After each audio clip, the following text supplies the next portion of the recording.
So g'day all, looking at the final day of the Flemington Carnival. We've got two Group 1s, the Sprint Classic down the straight and, of course, the Group 1 Mckinnon over the 2,000 metres. We're going to have a look at it. I've got Trevor Lawson on the line. How you going, Trev? Good, Mark.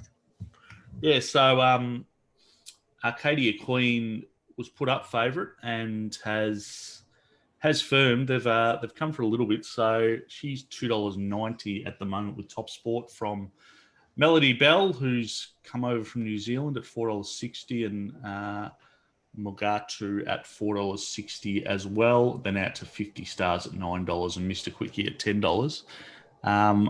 What does the map look like for the Mackinnon? So the map, there's no natural leader. I sort of thought Harlem or maybe Darlasand or Shout the Bar, the mare, might go forward. Yep.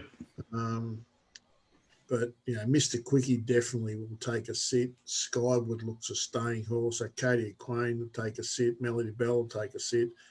Mirage Dancer, is a 1.5 mile horse. And Mugatoo and 50 stars normally take sits. So it might be a little bit of a muddly run race. So I just saw possibly Craig Williams is riding Harlem, so he'll just look at the map and think there's no speed, and so he might just take it up. Yep. Fair enough. Well, as I said, Arcadia Queen's into $2.90 favourite now. It's Friday morning. We're recording.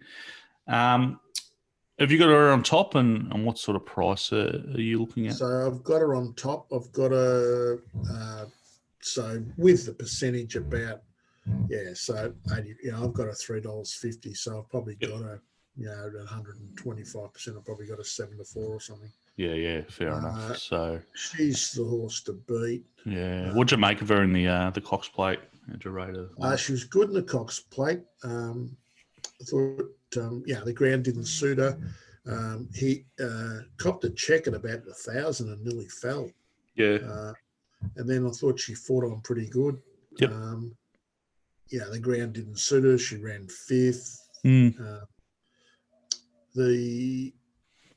She'd sort of struggled early on and looked disappointing her first 3 runs, and then she got the bar plates off at Caulfield when she beat Russian Camelot. Yeah.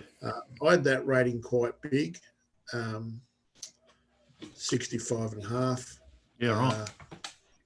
The market rated her down off that at Moonee Valley. Yep. And she rated down. So I've just taken something off her. She's been up for a while. You would assume that the Cox Plate was her peak, was her run. I know historically this race was always run on Derby Day, a week after the Cox Plate. And a lot of Cox Plate winners that backed up into this race either got beat or fell in. Yeah, okay. Because it's an afterthought, basically, for them. Yeah. Because it's worth less money. So I just took something off her. She does lose a regular rider, William Pike. He's gone back to Perth. Yep. So she gets Luke Curry. There's nothing wrong ability-wise, but just the fact that, Luke hasn't ridden her, that's all. So actually, Pike, Chris Parnham won 1 race on her, and James McDonald won a race on her, and then basically Pike's ridden her for the rest of her wins. Yeah. But from barrier 5, she doesn't have to get too far back if there's no speed in the race. Yep. But I thought definitely she was the horse to beat. Yeah, fair enough. Next in the market is Melody Bell. Interesting one. Has had her prep in New Zealand where she's had a couple of Group 1 wins, but has come over specifically for this race. $4.60 with TopSport at the moment. What do you make of her? So I've got her second pick, and probably with the percentage difference, I've got her a bet. So I've got her around the 450 mark, 460, 440 mark at the moment. Yeah, as you said, you're at 85, and the market's at 126, so big gap there. Yeah, so it would be, they're the two I like. I've got them clear. Yeah. I've got them only 2 horses under double figures. Yep. She flew this time last year. She came here to Melbourne off 3 wins, and she won the Empire Rose. Yep. on Derby Day, and then she backed up into this race and had to go back to near last, and she got beat a length, but she did run home terrific. Yep. She came here in the autumn. We actually backed her first up, and I thought she was pretty plain. She didn't. Then she ran in the All-Star Mile, and she was fair, but she sort of rated down. Then she went to Sydney. I think she went as good. Then she came back, and she went, or whether she went home, but she resumed on 2 wet tracks in Sydney and didn't go much good. Yep. Then she went home. So maybe she sort of went home to the trainer. Yeah. And her last 2 have been terrific in in New Zealand. Yep. And basically a rating slightly higher than what she was been doing. And so she comes back here in form. Mare's in form's a good thing. Yep. Maybe she might be better slightly on a wet track, but she's raced well at Flemington before. I think the big track will suit her again from sort of barrier 6. Hopefully she doesn't have to get too far out of it. And I thought she was probably the danger to Arcadia Queen. Fair enough. The other one the market's got equal with Melody Bell is Mugatoo at $4.60. Short? Yeah, I've got him twice the odds. He ran terrific in the Cox Plate. Yeah.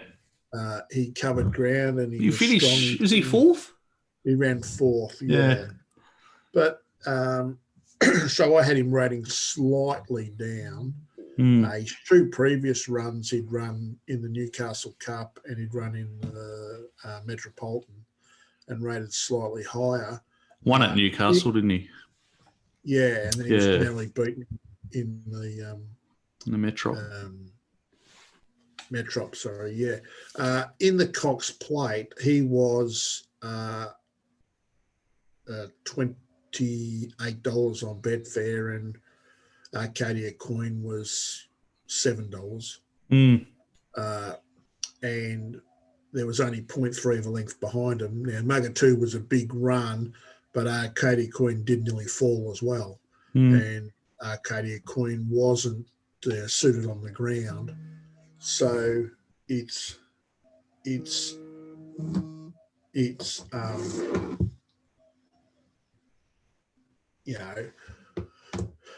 surprising that they're so close together in the market.